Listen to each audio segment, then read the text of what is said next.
On est parti, comme chaque saison, d'un rendez-vous avec Maria Gradia. On passe 2 heures dans les archives de la Maison Le Sage. Nous avons découvert par le croquis les 6 archives choisies. Et bien là, on prend conscience que ça va nous demander un travail très important quant à la recherche des fournitures, des couleurs et bien évidemment de l'assemblage.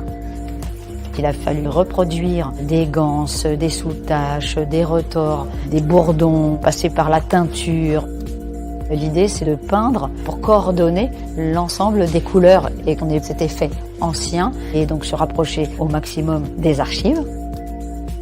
Essayer de faire vivre les archives une centaine d'années au présent, ça demande forcément beaucoup de recherche pour retrouver ce que l'on va trouver ici. Assembler les ganses, faire des nœuds, bon, c'est pas la broderie d'aujourd'hui.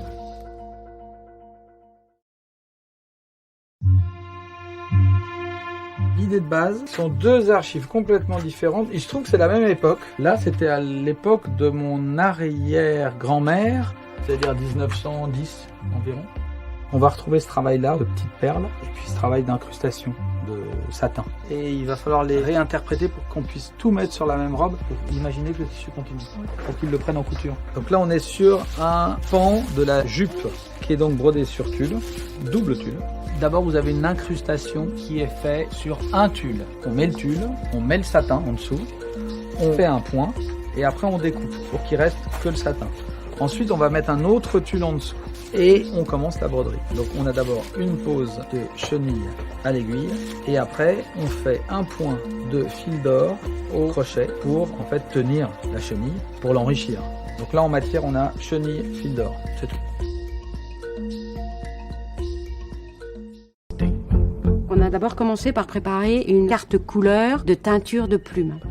Donc on découpe les plumes brin à brin, c'est-à-dire qu'on obtient des choses comme ça.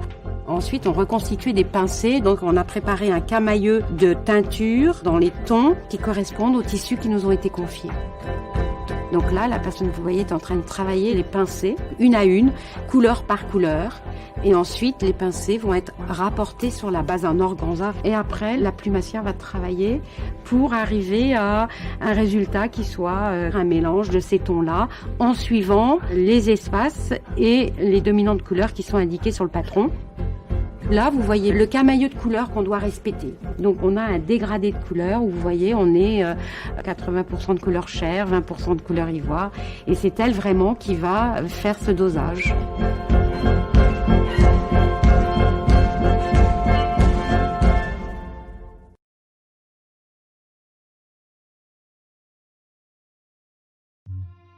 Nous voici sur notre robe, faite de rubans et de fils, selon une archive de la Maison Vermont qui doit dater des années 30. Vous avez ici les manches. Elles sont composées d'un ruban teint par nos soins, parce que Maria Gracia voulait une couleur plutôt chair, vraiment peau. Et pareil pour le fil de fond, qui est un ton de marron poudré, pour effectuer tous ces points de broderie. Sonia Comayac nous font des petits points d'araignée.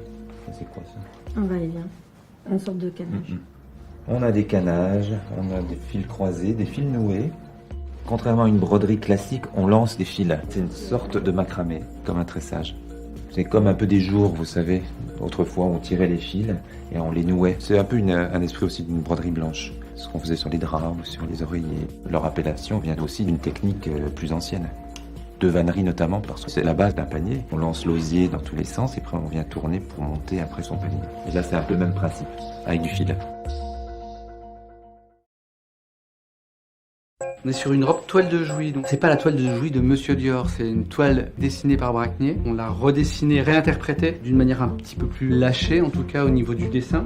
Et il y a beaucoup d'interventions d'animaux. Il y a des éléments de basse-cour, très pastoral en fait, je dirais, avec toujours une espèce d'axe central qu'on va retrouver en répétition de 1, 2, 3, 4, 5, 6, 7, 8, 6 panneaux, pardon. On l'a recolorié en 2 coloris, le sépia et le nude. Donc une fois qu'on a dessiné à la main les éléments au trait pour cet effet gravure, les petites fleurs vont être répertoriées. On utilise une technique qui est inspirée de la frivolité. C'est une technique qui se fait à la main avec des séries de petits nœuds. Partant d'un fil, on va mélanger plusieurs fils et on va les nouer. La difficulté, c'est que c'est du fil de soie et que ça glisse en fait entre les mains. On va être à peu près entre 800 et 900 mètres de fil de soie. Pour réaliser les petites fleurettes,